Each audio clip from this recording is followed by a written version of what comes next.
Johnson, the Assistant Director of Events and Conference Services here at Scripps. So I'd like to just start off by respectfully acknowledging that Scripps College sits with the historic homeland of the Tongva people. We acknowledge the painful history of genocide and colonization in our area. We acknowledge the strength and resilience of the Tongva people of the past, present, and future as the original caretakers of the land, water, and air, and we recognize a responsibility to be respectful stewards of the Scripps College campus. So today, this area and this campus are home to many Indigenous people from across the globe, and we are proud that they are part of our community and institution. So now a little bit about Scripps Presents. At noon, we offer a robust slate of writers, artists, and scholars from the greater community. And today, we launch our first At Noon program this spring with author Nora Zelevansky. Nora is a Scripps alumna from the class of '99. Got that right. She's the author, journalist, editor, and brand writer consultant who has written and co-authored several books, including Competitive Grieving, Will You, Won't You Want Me, and Roll Red Roll, Rate, Power, and Football in the American Heartland. Her writing has appeared in the New York Times, Wall Street Journal, and Vanity Fair, among others. And Nora will be joined today in conversation by Rachel Warecki, Scripps Assistant Director of News and Strategic Communications. Rachel is a Scripps alumni as well and a McDowell Fellow who has attended residencies and workshops at Ragdale, Tin House, and elsewhere. In addition to publication in various literary magazines, her work has received recognition in contests held by American Short Fiction, Glimmer Training, and Tiferet, among others. So without further ado, it's my pleasure to welcome Nora Zelevansky and Rachel Warecki. Thank you for that introduction, Marcy. And Nora, I'm so honored to be here in conversation with you as a fellow alum, coming back to campus as a fellow writer, and we're so glad that you're back here at Scripps. I think for those members of our community who are interested in writing, it's always wonderful to have a visiting alum who can talk about the journey and their craft.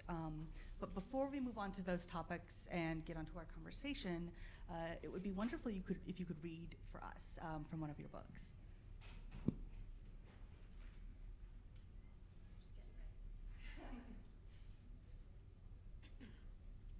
Hi. I just want to say thank you so much for having me here today. It's so special for me to be back here. Every time I have come back here, it's like blows my mind more than I think it's going to. Just reminds me of how incredible my time here was and like how seminal. So anyway, thank you for having me. I'm going to read 3 short little sections from my most recent novel, which is called Competitive Grieving. And Competitive Grieving is the story of a young woman named Ren, whose best friend has just died. And in the aftermath of losing him, she is navigating his life, what he's left behind. His friend group, who she knows but doesn't necessarily like, his mother, who she has an icy kind of relationship with. And so the book is a dark comedy and unlikely love story, actually, about death. So with that, the first little section I'm going to read, the way that the book is laid out is the chapters alternate between telling the story itself in first person and then letters or messages, it's sort of open for interpretation, that Ren is delivering to Stuart, her friend who has died. So the first segment that I'm going to read is a letter to Stuart. Stuart, the day you died, I became a funeral planner. I don't mean that literally. I'm not planning any Indigo Girls themed events for you, don't worry. I did get an email from Auburn Prep's alumni rep asking me to unearth old photos for a commemorative write-up in the newsletter and on their Facebook page. I know the school was always asking you for favors, tickets to your latest play, for the fundraising raffle, or an appearance at career day. You avoided them like they might enlist you in jury duty or serve you a summons. So the post-mortem behavior is consistent in a way you would have appreciated. I couldn't resist. I sent them that photo of you with the corn dog at Coney Island, which will no doubt get lots of likes online. It would get even more if people knew that you ate 2 more corn dogs and cotton candy after that, then puked in line for the cyclone. #truth. No. What I mean by funeral planning is that I've been playing this involuntary game in my head since you've been gone. Whenever anyone talks to me, especially about how I'm feeling, or more often about how they're feeling, instead of listening, I find myself choosing lunch spreads and songs for their funerals. What comes to mind is not the event I would want for them so much as what I feel in my bones it should actually be. On the music front, Leonard Cohen's Hallelujah and Adele's Hello are often top contenders, although I know you would have chosen something more obscure by a band with "the" in the name. This make-believe event planning has become constant. For receptions, I envision platters of smoked meats, lox, crudités, and cookies, or entire old-school Italian spreads with meatballs and chicken parmesan. Unwieldy for a party, I know, but so delicious. Did you know that Southerners traditionally bring deviled eggs in Jell-O molds when someone dies? My grandfather's Mexican nurse dropped off empanadas after Papa passed away. At your funeral reception, I wonder what the catering will be. Something refined, no doubt, courtesy of your mom. Caviar and bellinis? Sometimes, my plans don't stop at the food. As I lie in bed at night, one knee poking out from beneath my too warm comforter, I plan touching but funny eulogies for everyone from Gretchen to my dad to our old history teacher, Mr. Harvey. Remember him? The guy with the giant 1970s glasses? I think he would have liked fondue and Jackson Browne's Late for the Sky. I plan how I'd find out that each person died too.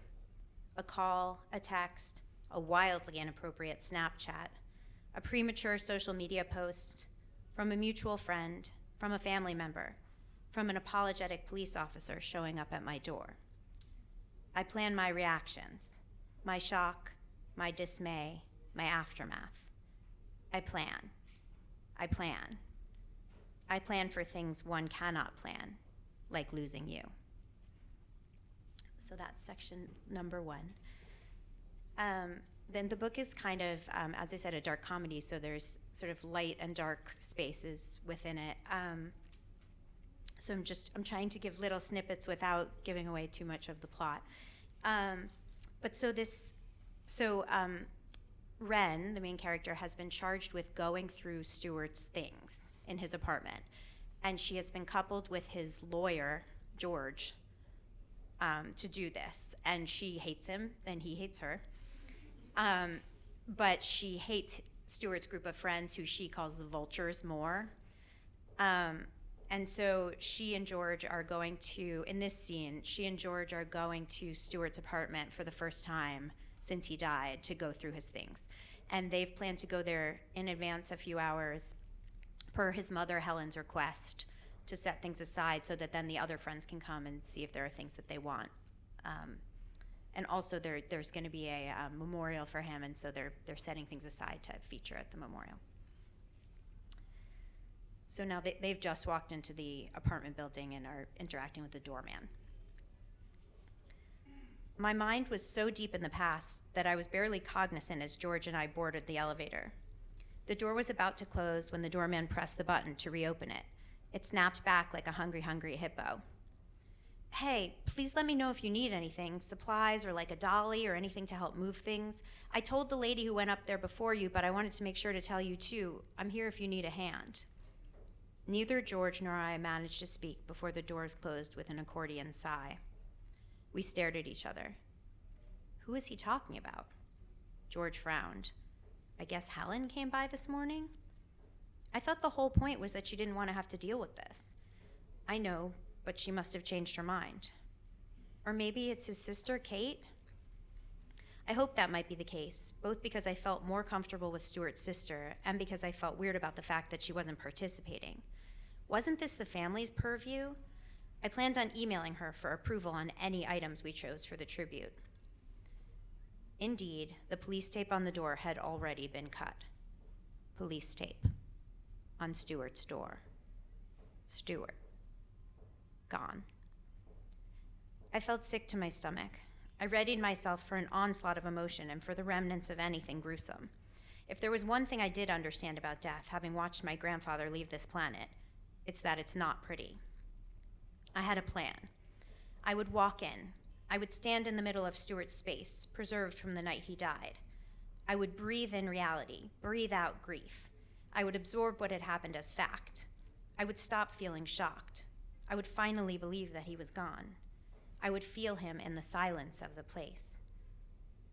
I realized I was afraid of the smell. George turned the key in the lock and swung the door open. But inside, instead of quiet, there was a bustle of activity. Music was playing, something by Lady Gaga. The air smelled like mochaccino and method cucumber spray cleaner. The Saki housekeeper was stuffing an old comforter in a garbage bag. Piles of items, from clothing to books to artworks, were leaning against the walls, already categorized. I looked at George. He looked back at me and shrugged. There was a rustle from a nearby closet, and out popped Blair, her artificial wave pulled into an immaculate ponytail. Even her t-shirt was perfectly worn, but also pressed, as if chosen out of a J. Crew catalog for the occasion. The Dead Friend tee, cotton, $68. A rush of heat flooded my face. Rage. I thought, what the fuck is she doing here?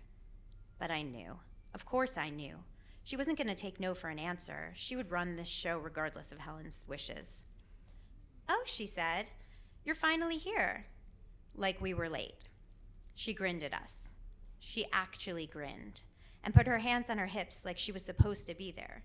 Like it was painting day on some fixer-upper TV show about starter homes. Like she was about to start talking about backsplashes. I said, we thought you were Kate. She said, who's Kate? Stuart's sister. Oh, right. He never mentioned her. Were they even close? They must not have been. Well, they were siblings. Well, he barely ever mentioned her to me. George's mouth gaped open like the hood of his sweatshirt. I swear I heard him swallow hard, the sound of eating crow. I sucked in my cheeks, let them go with a pop. I was horrified, half vindicated. The vultures, I whispered. He didn't respond. Blair is kind of like the worst of the vultures. And then the last section I wanted to read, this is actually one of my favorite parts of the book, but I often find that the things that really matter most to you as a writer or an author are the things that sort of other people don't even notice. So this this is important to me, but maybe not to the story. But it also takes place in LA. So I thought it might feel relevant. But basically, she is remembering a trip she took to visit Stuart right after he became sort of a famous TV star. And it was a bad trip. And so that's what she's remembering. All I could think about was this terrible trip I had once taken to visit Stuart. We were in our late 20s, right after his show had hit and become huge. I was out in LA to see him because it had been a while and things were still a little strained between us. I wanted us to be us again. Also, I was still doing some editorial writing. I hadn't heard from Columbia yet, and I was talking to a fashion website out there about possibly becoming their East Coast editor. Stuart invited me to the set, where I was served vitamin water and craft service sushi by friendly interns with acne and eager smiles. But mostly I spent a long day watching him shoot the same scene again and again from an uncomfortable folding chair. Afterward, he invited me out for drinks with the cast. We drove in a packed car. When we walked into the restaurant's back patio as a group, the atomic makeup of the air shifted. Everyone around us grew more animated, performing themselves, pretending not to care, hoping for a juicy story to attach to their star sighting. I felt conspicuous in that world, all those eyes on us and me nobody notable, but Stuart soaked it up. It made him a nuclear reactor. He didn't bother babysitting me. In fact, he barely spoke to me. Instead, he made the rounds, patting people's backs and spreading that snarky smile like herpes. I sat on the wooden bench at our upscale picnic table and drank cucumber sake martinis with his female co-stars. They were friendly and inclusive, minus the bird-like one who he had briefly dated. She must have been confused about the nature of our relationship. They regaled me with outrageous audition stories, funny now that they'd transcended, and asked me for beauty tips because of my job and to describe Stewart as a kid. I told them about his rare penny collection, a small act of revenge for his neglect. After a couple of hours, I approached Stewart and stood at his side like an idiot for several minutes until he finally took a break from his conversation with some young agent. Then I pecked him on the cheek and said goodbye. He didn't ask how long I'd be in town. When I looked back from the doorway, he was standing below the fairy lights talking to an Olsen twin. I left, feeling that it would be a long time before I visited him again. My hotel room had one wall of floor-to-ceiling windows.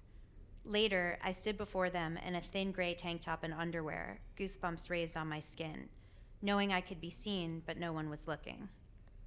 I watched the city twinkle and sprawl, unconcerned about encroachment. My neighbor on the plane ride over, with a boyish face but a receding hairline, had a similar attitude, his elbows jutting further across the border of our shared armrest each time he attacked his laptop keyboard. I had opted to book a room instead of staying at Stewart's, which, in hindsight, I saw as an act of self-preservation. Now, hoping for sleep, I slipped in between the bed's crisp sheets, the oversized furniture casting cartoon shadows across the floor.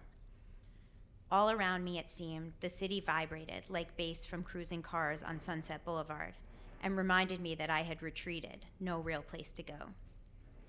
They say New York is a solitary place, but no place makes more aliens of people than Los Angeles.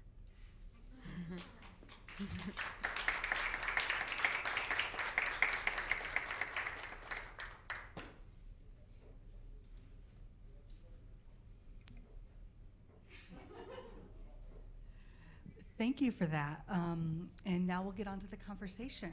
First, could you tell us a little bit about your writing career path? How and when you first knew you wanted to be a writer, and how you made that happen, and how Scripps helped shape that experience. Yeah, for sure. I always loved writing. I was like the editor of my high school literary magazine and all of that kind of stuff. But my mom tells a story about when I was around 15. She said to me, "Maybe you'll be a writer when you grow up." And I was like, "No way. That's too hard. I'm not doing that." Yeah, I don't even know how I knew that then, but and when I came to Scripps, I studied film actually, but I was like a writing tutor, and I was sort of that friend. Everyone has that friend who you write a paper and you ask them to just read it over for you. Like I was that friend. It just never occurred to me to actually be a writer.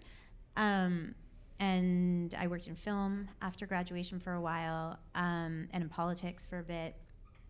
And then someone I knew had a friend who was the editor of what was at the time a new yoga magazine, Yogi Times or something in that vein. And they were looking for newcomers to yoga to write personal essays about their experience. And actually, personal essays had always been my interest, not fiction at all. And so I hounded the editor until she let me write an essay. I wrote it, and then when they published it, I ran to the store, I think to like the Whole Foods on Fairfax, to pick up the magazine, and I opened it, and there it was, and there was my name, and I was like, I'm done, this is it. This is the thing. So that's really, and I just also like, when I graduated, I had a very hard time, it turned out, with like the 9-to-5 environment. Like I did it, but I found it really grueling for whatever reason. For me, it was like easier to not, even without the stability of the paycheck, that was like an easier thing for me to deal with than the having to be there. And then I started a freelance journalism career from there, and then started writing novels later on, partially because I was just feeling hemmed in by the fact that my voice always had to reflect whatever the voice of the publication was. And I was like, well, maybe I'll just try this. And I did. I don't know if anyone's ever heard of this, but I did something called National Novel Writing Month. It's the month of November, and you're meant to write around like 1,700 words a day, and you can't edit, and you can't stop, and you can't outline. And it's sort of like to get you out of your own way if you have some novel idea. You know, many of us have some idea for a book, and then we write for 2 weeks, and then we're like, I suck, this sucks, I have other things to do, and we stop. And so this is a way for us to get out of our own way, and it worked for me, and that's how I wrote my first novel. Awesome. Yeah, there are a couple of success stories that have come out of NaNoWriMo. Thank you. And you mentioned you write in many different forms. You're a journalist, novelist, you've written collaboratively, and in particular for the journalism and the fiction writing. I was wondering how you balance those two aspects of your writing, and if one informs the other in any way, and if so, how so? Yeah. For a long time, I think I saw them as a reprieve from each other. It was like a nice balance because they felt very different in certain ways. But if I'm honest and I look back at my time as a journalist, that was really like the prominent work I was doing, my favorite version of that was when I got to experience something and really describe it. You know, versus sort of doing profiles or even profiles, because then I could like meet someone and try to sort of evoke who they actually were. But versus sort of like roundup pieces about the best new restaurant or whatever, which I mean, I also totally appreciate. But I remember once I had an assignment that was about this concept of the Black Dahlia. Like, did it exist? Like this sort of mysterious thing. And one of the things that I ended up doing was driving to San Diego to meet with an orchid, it was the black orchid, to meet with an orchid farmer. And he also owned like a lavender farm, and I got to like see all of these. It was like this insane array of orchids, and I don't know. And that was like my favorite story ever to write. And so I think that I like the idea of spending time that you really can't spend in an article as much, really describing the feeling of a place, like evoking the feeling of a place. And you did that so well in the section that you read, you know, no matter how you feel about Los Angeles. And your novels tackle a variety of topics, as we just heard with Competitive Grieving, you know, the death of a friend. Your others deal with coming of age, and these can be, you know, weighted topics, and you treat them with humor, which I think is so hard to do as a writer. And so I was wondering what's your process for finding that tipping point, you know, where it's not too one or the other, and it gets the emotional weight, but also the funny side of a situation? Yeah, I mean, I should say I actually love LA.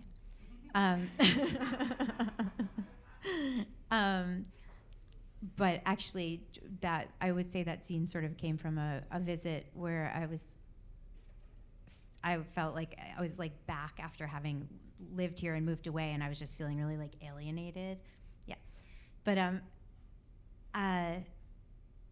like, what was the question? Now I'm like in my LA. You know, balancing humor with the difficult topics. Right. You know, it's funny. I frequently get asked a question in this realm, and I wish I had a better answer to it. I think that my coping mechanism, just personally, in difficult times, is humor, and I feel like humor is hope, in a way, and I need that in order to survive. And I think when you're dealing with something like grief, in particular, it's even, you know, more important in those difficult moments. And I mean, I think I would attribute, if I'm being totally honest, I think I would attribute some of that to like growing up in a Jewish household, at least the kind of Jewish household I grew up in, which is not to say anything about religion at all, but just sort of the culture of like, just what it is, just sort of humor pervading all of it. All of the experience of life. So yeah. speaking of heavy topics, I did want to touch on your latest book, which deals with a very difficult topic. It's Roll Red Roll, and it deals with the 2012 Steubenville football rape case and its aftermath. And it's also a book that you wrote in collaboration with Nancy Schwartzman, who's a filmmaker. And so I was wondering how this partnership came to be and what made you say yes to this project and what that collaborative experience was like, you know, not being the only voice on this project. So when I met Nancy, she had already made a documentary also called Roll Red Roll, which was on Netflix at the time, and had just premiered at Tribeca. That was also about the case. And she had spent 3 years traveling in and out of Steubenville, filming, getting to know the people in the town, you know, trying to understand what had happened. And she arrived a year after the assault had happened. And she wanted to write a book about it. And she wanted to write a book because she wanted it to be more in-depth than she could be in like an hour-and-a-half film. She wanted to be able to include a lot of the details that couldn't be included. And I think also a lot of the analysis that couldn't be really included in the documentary. And so we were introduced by a mutual friend. We worked on the proposal together. The initial proposal was a bit different than what it ended up being, which is, as you know, often the case. And she sort of initially was going to be more about like the filmmaking process as well, which it didn't end up really being. But we wrote the proposal, and I was really just there to help her write the proposal. And I was immediately attracted to the topic because it just felt really important to me. You know, coming from Scripps, especially, you know, I think also it just becomes, I mean, unfortunately, it becomes more and more timely the more that issues about bodily autonomy come up, even if it's about abortion rights versus assault. It's like really impossible to separate those issues. So it felt like I could actually work on something that could benefit the world in a way. And I had spent a lot of years writing about, you know, lip gloss. So I felt like maybe this is my chance. And so she sold the book and asked me if I would write it with her. And then during the writing process, she had she had some really serious family difficulties. And so what had started out as a project where I would really just be like a writer for hire trying to match her voice became a collaboration, a full collaboration. And yeah, it was a onerous process.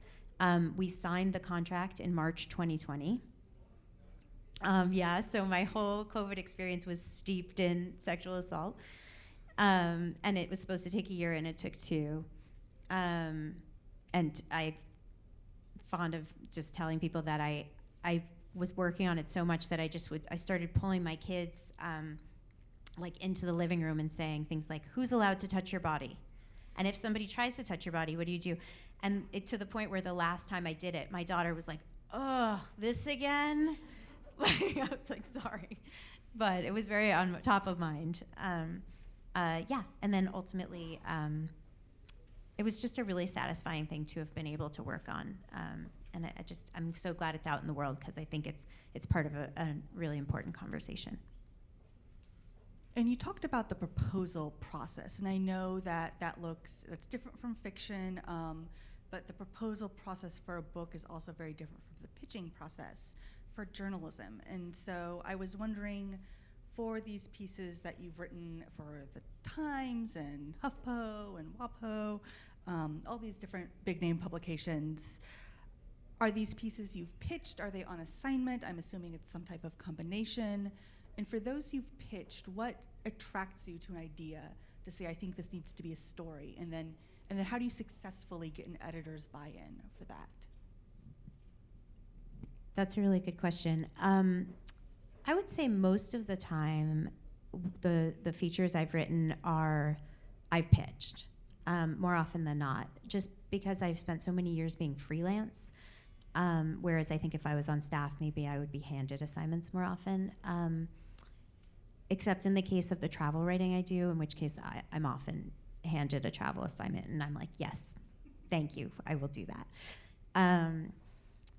In terms of what attracts me, again, like when there's an experiential element to the process, I'm definitely very attracted to that. When there's something that I can actually like go do and then talk about. But the other thing is I think I realized sort of at a youngish age in my 20s that I had a little bit of a ability to identify trends before they had fully emerged. And I'm speaking less to like fashion trends, although I would sometimes like that was sort of a realm in which I was working too, but more sort of cultural trends, even sort of oddities and things that were happening in the zeitgeist in that way. And so if I was writing a fashion story that I was pitching, often it was like, why are people still wearing dresses over jeans versus like blue is the new black or whatever. I remember one of my favorite stories that I got to write was about divorce parties. And that for Salon, I just noticed suddenly that like a couple different people mentioned to me that they knew someone or they were having some kind of like divorce celebration. And somebody had mentioned then like sending invitations, and then the more I did like a deep dive, the more I was like, this is fascinating.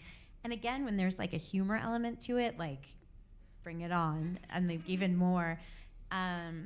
So stories like that have always really appealed to me. And I think in the case of like the last New York Times story I wrote, which was about diversity and inclusion companies that you hire, whatever, it was like a few years ago. I just noticed it starting to emerge. And it's tricky when you're a freelancer in particular, because you really need to catch it before your editor does. Otherwise, they don't need you.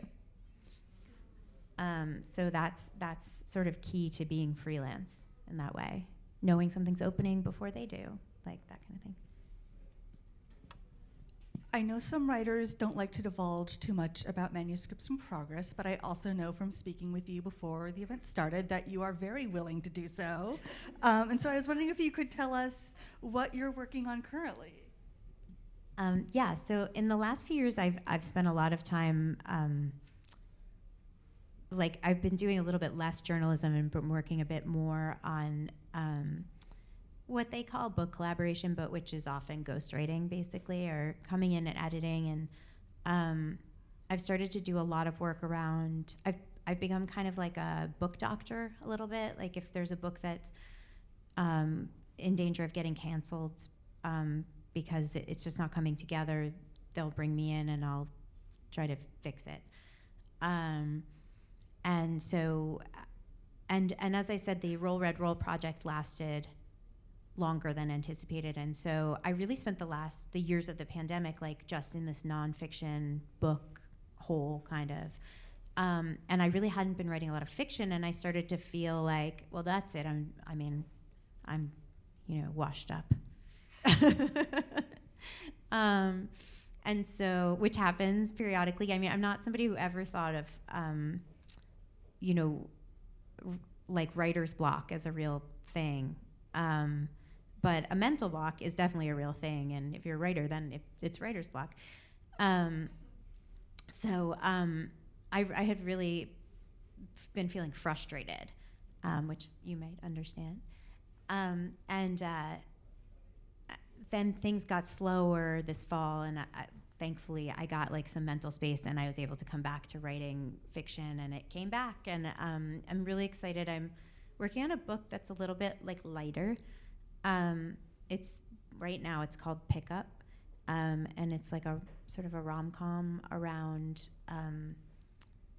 like school pickup and drop off. And it's sort of like my friend jokingly called it mom-com, which I thought was brilliant. I was like, that's so brilliant. Why doesn't that already exist? So it's like, I mean, as I write, my characters get a little bit older too. And so this character's like a little bit older, though not as old as me. Yeah, and so I just wrote it, and I'll just be totally honest here because this is about writing and whatever. I sent it to my agent. I was so excited to hear back from her, and she wrote back, and she basically was like, I hate this book. Yeah. I mean, she didn't say that because she's kind, but she really didn't. So we just talked about it and sort of worked out, and some of this is just sort of, I'm sorry if this is not interesting, but it was interesting to me that I realized that a lot of the way that we were seeing it differently had to do with the lens through which we were looking at the manuscript. And when I said to her, well, I'm really trying to write just an upmarket contemporary romance, like I'm leaning into this idea of just a romance kind of, because I feel like things have been so heavy the last few years that's what I've been kind of wanting to read. And the minute I said that, she was like, oh, this is a romance. Because of course I tried to write a romance, and as my sister said, I did what she called a Nora Zelevansky special and made it about like gender politics. But so now it's just a question of like leaning one way or the other. Like, am I writing more of like a upmarket commercial, more literary book, hybrid about gender politics and identity as like a middle-aged woman, or am I writing a romance? And so it's like about making a decision, as these processes always are. I mean, it's never as simple as you want it to be. It's, as you know, it's never about the one draft. That's for sure. Yeah. Mom-com is a genre that should totally exist, right? Though how has nobody invented that yet? One last question before we turn it over to the audience. What advice would you give to any emerging writers, fiction or nonfiction, in our audience today?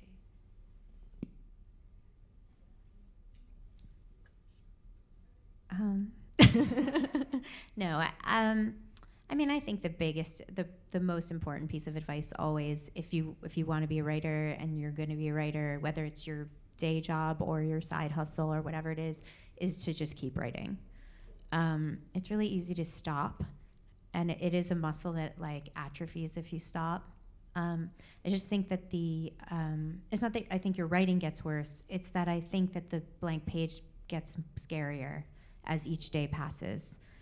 And so my advice is just to keep going, is not to doubt yourself if you feel like you have a vision. A lot of the time, the publishing industry is extremely narrow in terms of what they sort of will allow you to write, the categories they want to put the books in. So yeah, I think like, as cheesy as it sounds, sort of shoot for the stars, like go for it, try not to be afraid. Because the more you create, the more you have to put out there into the world. And oftentimes you, especially as a young writer, things that people don't, the older people who are in those positions don't know. So trust yourself and just keep going. That's wonderful advice. Thank you. And so now we're going to turn it over to the audience. If there's anyone who has any questions, I think there was another microphone that was going to go around. All right. And so if you have a question, just raise your hand and we can bring a microphone.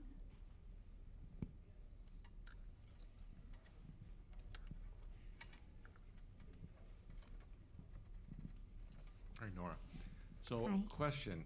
You mentioned that you have children. So, how do you find time? Do you carve it out of the day, or do you stay up, until late hours of the evening writing, or how do you manage the two? That's a really good question. Before I had kids, I remember saying to my father, who's a visual artist, I'm really afraid to have kids because I think once I have kids, I'm not going to be able to write. Like, I'm not going to have time to write. I'm not going to have the mental space or capacity to write, you know?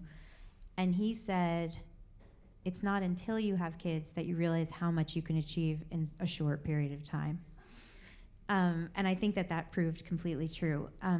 Before I had kids, I had a really strict writing process. You know, I had to write first thing in the morning. I couldn't do anything before I started writing. I mean, like, literally brush my teeth, put in my contacts, sit down, write. I couldn't have any sound, you know. I just had these really strict protocols, I guess. Once I had kids, that wasn't possible. And now I've written entire chapters on my phone in the Notes app while my kids are asleep in the backseat of the car and my husband's driving home from a road trip, you know. So when they were really little, I wrote in fits and starts. And in some ways, actually, with Competitive Grieving, I wrote during it was 2017. And it was, a friend of mine had passed away, a really close friend of mine, which is what inspired the book. And I had just had a baby, and Trump had just taken office, and my uncle died. I mean, it was like, and I was turning 40. And so, to be honest, like, I barely remember writing this book. I think that I literally wrote it in like 45-minute stints while my baby was sleeping and whatever. Now that my kids are a little older, I'm able to, you know, write while they go to work. But I've never been one of those writers who's like, I wake up at 4 a.m. and before I till the fields, I write for 4 hours, which I always hear those stories, and I actually think those stories are designed to make you feel bad. I've never been that kind of writer, but I do often like try to, in advance, pick a time of day that I'm going to work on it, or a day of the week I'm going to work on it, so that I'm sort of mentally and emotionally prepared to begin. Yeah, there are a lot of those, like, Yeah. I wake up at 4 a.m. and do the thing, and Yeah. you're like, I like sleep. Sleep's great. Yeah, sleep is good. Other questions? Thank you. That was an interesting presentation. My name is Grace Saint from Nigeria. Just got admission in CGU. I'm just a month old. And when I saw the program, I quickly subscribed to this. For those of us that are coming from, how will I put it, maybe less educational advantage countries, how do you advise maybe putting up a new foundation on writing skill? Because trying to meet up home calls, meeting up one thing or the other, if I cannot do it and I want my child to start having that passion, what do you think would be the advice? Because you said just reading. What are the kind of books that one can really consult, more especially when you cannot get some of those resources back home? Yeah. So what do you think would be your advice for somebody that wants to come in? Even myself, I don't think it's late to form that habit or maybe have that skill in writing. It might not really be non-fiction. It can even be fields in our own area in sociology. So how do you really form that skill or build yourself to write good books? Thank you. Yeah, that's a really good question. I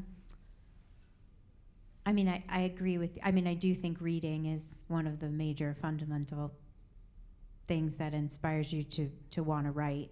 I don't necessarily think there are particular books. I mean, there are many nonfiction books about writing. I've never been a big reader of those kinds of books. I notice with my own kids that what seems to inspire them is a really compelling story. You know, my daughter is obsessed with Harry Potter, like many kids, and she, you know, writes fan fiction sometimes, you know, stories that are offshoots of the books that she already loves, and I notice how it informs her vocabulary too. She uses all these British words, and it's pretty funny, actually. So I think that reading is a thing. We also sometimes, I mean, my husband is also a writer. So my kids are growing up in a household where that's a really narrative form is like a just sort of threaded into the fabric of our lives every day. But we also play games that are about creating stories. We'll play games where everyone has to make up a sentence, or even, word to word games. I think that ultimately writing is about story, so anything that's about also even just telling stories that are, folk tales and fairy tales and the stories that we just know, implicitly, are also amazing ways to just generate this sense of excitement around all of that. The amazing thing about writing, or the interesting thing about writing, is that we all learn to write. It's just about how we end up using it, right? Any other questions? Hello. I'm so Hello. glad I attended today because I have a daughter who loves to write. I'm not a writer myself. I've never been inclined to do so, but I would get emails from her teachers about her telling these grand stories to her peers and them believing her. So as someone who isn't a writer, and would you recommend, because you explained the route that you took, that you were writing like articles and then you decided that you wanted to write in your own space with your own voice, would you recommend going the route that you did? Or if someone already loves telling stories, do you think that they can just go straight for novel writing? And how early could she start, like high school, like just start writing? Like how early could she just like get into this whole world? Let's talk about my regrets. No, I want to. No, I think about this a lot. First of all, I think it's such a leg up if you know you want to be a writer early, because then you can take advantage of all these amazing opportunities. For instance, when I was at Scripps, as I said, I was a film major and a visual art minor, which was great. I loved it. And my major was at Pitzer and Pomona, sort of like a hybrid. But I really, in retrospect, I'm like, oh my God, I could have been just reading great books for like I could have been an English major. So I think taking those opportunities early is an amazing thing. And actually, I have a niece who's really into writing. She did an amazing program at Bard for 3 weeks this past summer. She's like 15. I don't know how old your daughter is. She's going to be 11, yeah. So Bard has this amazing program. You go for 3 weeks, and it's like it seems like they tackle all different kinds of writing. So there's like a poetry element to it, and like a creative nonfiction essay, and so there's all of these kinds of, and now my niece is applying to the Iowa program, I know, right? I know. Every time she tells me about it, I'm so jealous about all of it. I'm like, oh my God, that sounds so amazing. So she's applying. The Iowa workshop has like a high school program that you can apply to. It's obviously very competitive, but I think there's a lot of programs like this that you can do. In terms of like career trajectory, I'm sort of torn. In some ways, I feel like it's that my other experience informed my writing, and for instance, I worked in film, and it forced me to be like out at meetings all the time and talk to strangers. I think it made it easier for me once I became a journalist to talk to people in those ways. But I kind of think that if you want to be a journalist specifically, I don't know, if you can start at a magazine on staff for a few years and make contacts, that's, I think, a very helpful thing down the line. It just makes the hustle less intense later. Yeah. Or at a publishing house if that's more of interest. Yeah. All kind of in New York, though. Sorry. Do we have any other questions? All right, thank you. I know Marcy has some announcements to wrap us up, but thanks again to Nora for all this conversation. Yeah. Thank you guys so much. This has been so fun to be here. It's like the biggest treat, so thank you. And it was a treat for us too, so thank you so much. And thank you to Rachel. Please join us again as we present thinkers, doers, and writers whose passions and perspectives are changing the way we see the world. Also, be sure to check us out online at scripscollege.edu/Scripps Presents. We still have a few tickets left for our upcoming event with Brian Terrell Clark from the Broadway hit Hamilton. We're hosting Brian this Saturday in Garrison at 2 p.m. If you're here, please join us. And now, please join Nora in the back for her book signing. We are thrilled that you are here. We hope you come back. And we also have wonderful Scripps Presents totes and bookmarks for purchase. Thanks, everyone. Thank you so much.